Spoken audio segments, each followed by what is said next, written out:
Iran has unveiled what it says is its first domestically made hypersonic ballistic missile. Named Fatah, it was revealed at a ceremony attended by President Ibrahim Raisi and top commanders of the Revolutionary Guard.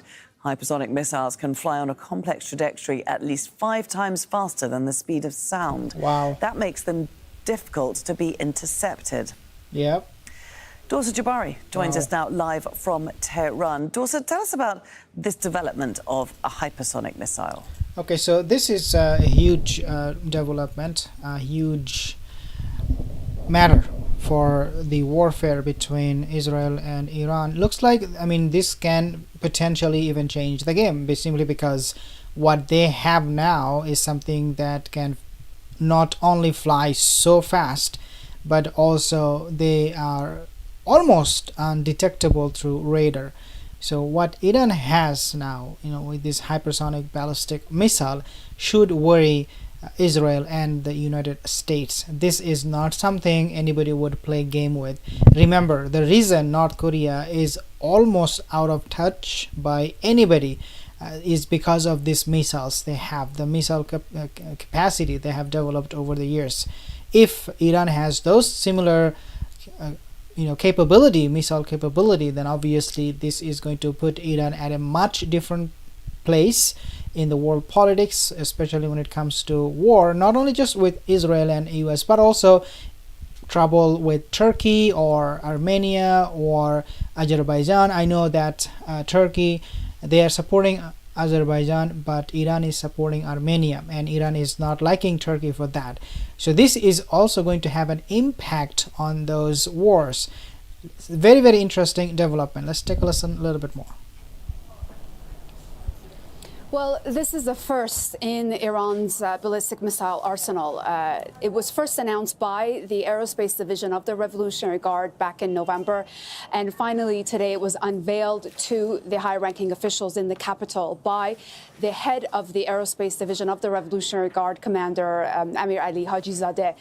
He said that this was a monumental day for Iran's defense capabilities. We also heard from Iranian President Ibrahim Raisi at the ceremony, and he had the message to regional countries that it should be a joyous occasion for them as well, because as he saw it, this development of the first hypersonic ballistic missile in Iran, it's an occasion to understand that it's for deterrence purposes. It's something that will protect not only the Iranian nation, but also regional countries from what he called aggressive countries that are trying to destabilize the region.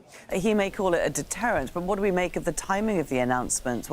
Okay, so before we talk about the timing of the announcement, so deterrence. Why? Well, they want not to be sanctioned for this by the West, especially by the United States.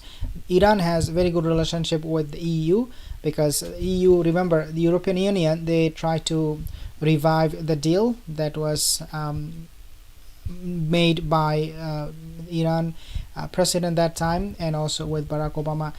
Obviously, all of these countries, they objected to it, many countries around the world, but so many of the European countries, they were willing to talk about that deal in order to get back into that. But obviously, we know that deal is now almost dead.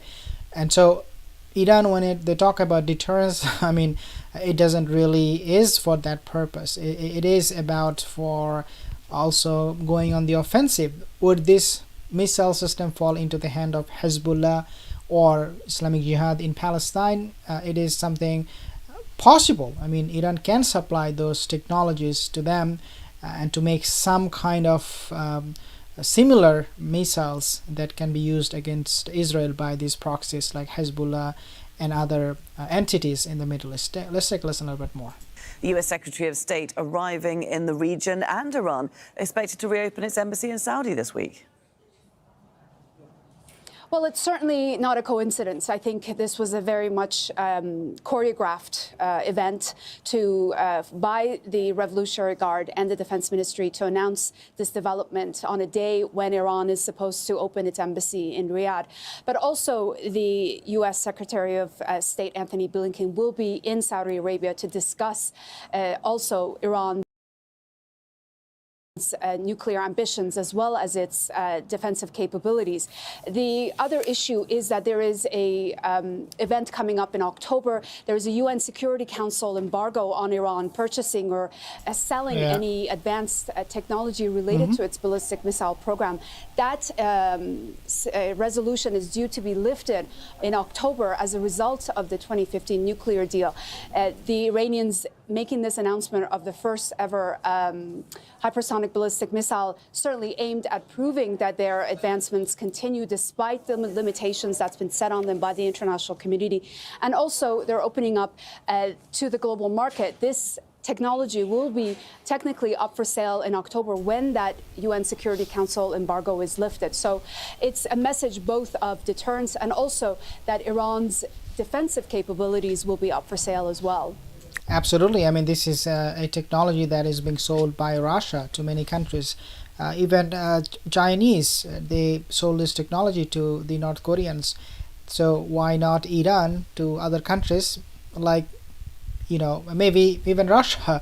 They can share this kind of technology with Russia and help them build their capability, military capability, even much stronger. We do not know. But this is very, very significant. And we will see some more escalation. There is no doubt about this, because Israel will not just sit back and relax after this news.